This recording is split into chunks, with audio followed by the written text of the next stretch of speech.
मेरा नाम शिवानी है। मैं हरिद्वार डिस्ट्रिक्ट हरिद्वार से भादराबाद से हूँ, भादराबाद ब्लॉक से, उत्तराखंड से। ये मेरी मदर है। इनको निमोथोरैक्स का प्रॉब्लम जनवरी को हुआ था और तो काफ़ी मतलब 2-3 हॉस्पिटल में दिखाया तो लेकिन नॉर्मल कंडीशन में तो आ गई थी, जैसे क्रिटिकल कंडीशन हो गई थी, बट लेकिन आईसीडी रिमूव नहीं हुई, मतलब हवा वो नहीं निकल पाई।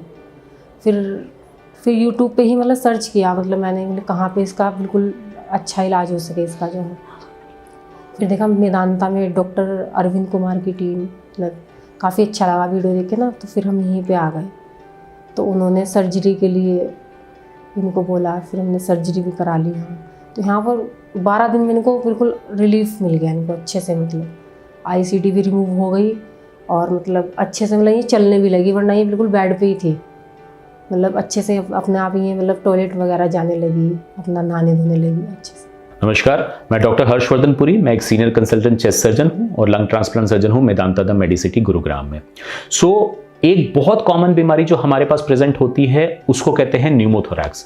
न्यूमोथोरैक्स भी 2 तरीके के होते हैं, एक होता है प्राइमरी स्पॉन्टेनियस न्यूमोथोरैक्स और एक होता है secondary spontaneous pneumothorax. Primary spontaneous pneumothorax के बारे में मैंने अपने कई वीडियोस में बताया है। उसका ट्रीटमेंट स्ट्रेट फॉरवर्ड सर्जरी होता है, जिसको मैं सर्जरी करके बिल्कुल ठीक हो जाते हैं। सेकेंडरी स्पॉन्टेनियस न्यूमोथोरैक्स होता है न्यूमोथोरैक्स या एयर एक्युमुलेशन हो जाना उन पेशेंट्स में जिनके फेफड़े में पहले से ही कोई प्रॉब्लम है, या तो वो सीओपीडी का पेशेंट है, या मल्टीपल पुलस डिजीज का पेशेंट है, या आईएलडी का पेशेंट है, उसमें न्यूमोथोरैक्स हो जाना। ये बहुत ही डिफिकल्ट बीमारी है ट्रीट करने के लिए, जिसको कहते हैं सेकेंडरी स्पॉन्टेनियस न्यूमोथोरैक्स, क्योंकि इसको एक प्रोटोकॉल बेस्ड अप्रोच से ही ट्रीट करना पड़ता है, हैफेजडली नहीं करना होता है।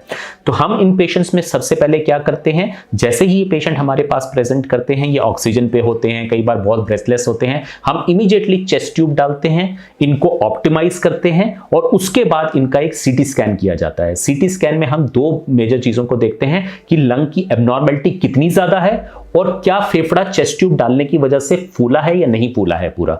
अगर नहीं फूला होता तो हम इसको नेगेटिव सक्शन डिवाइस, जिसको मेडला कहते हैं, उसके साथ कनेक्ट कर देते हैं और फेफड़े को खींच के छाती के साथ चिपकाने की कोशिश करते हैं। अगर अगले 48 से 72 घंटे में ऐसा हो जाता है तो इन पेशेंट्स को अब आगे की प्रक्रिया के लिए प्रिपेयर किया जाता है। वो क्या है कि हम इनको एक छोटी सर्जरी के लिए प्रिपेयर करते हैं, जिसको कहते हैं टैल्क फ्लोरोडेसिस। इसमें हम क्या करते हैं, जब फेफड़ा पूरा फूल जाता है, हम उसके ऊपर बिना बेहोश किए पेशेंट को नॉन इंट्यूबेटेड स्टेट में ओटी ले जाके एक छोटा सा छाती में छेद करके एक पाउडर डालते हैं, लंग को पूरा फैला देते हैं। इस पाउडर की वजह से फेफड़ा जो है वो छाती के साथ चिपक जाता है और ये निमोथोरैक्स की प्रॉब्लम इस पेशेंट में दोबारा नहीं होती। उसके बाद इन पेशेंट्स को आईसीयू शिफ्ट कर दिया जाता है, 1-2 दिन का वहां मैनेज किया जाता है, फिर वार्ड में शिफ्ट किया जाता है, इनको रिहैबिलिटेट किया जाता है पूरी तरह, इनकी दवाइयां ठीक की जाती हैं और फेफड़े को जब वो फेफड़ा पूरी तरह से चिपक जाता है तो वो चेस्ट ट्यूब निकाल के इनको डिस्चार्ज कर दिया जाता है।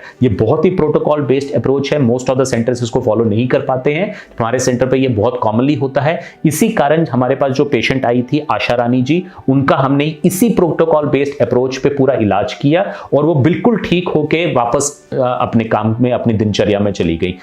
जहाँ हम 3 महीने से, मतलब काफ़ी लंबा टाइम पीरियड होता है, 3 महीने से इतने परेशान थे और वहीं कुल 12 दिनों में हमें इतना अच्छा रिलीफ मिल गया। मतलब मैं स्पेशल थैंक कहना चाहूँगी डॉक्टर अरविंद कुमार टीम और डॉक्टर हर्षवर्धन पुरी सर, जिनकी वजह से मेरी मदर आज बिल्कुल ठीक है, चल पा रही हैं, खुद अपने काम कर पा रही हैं।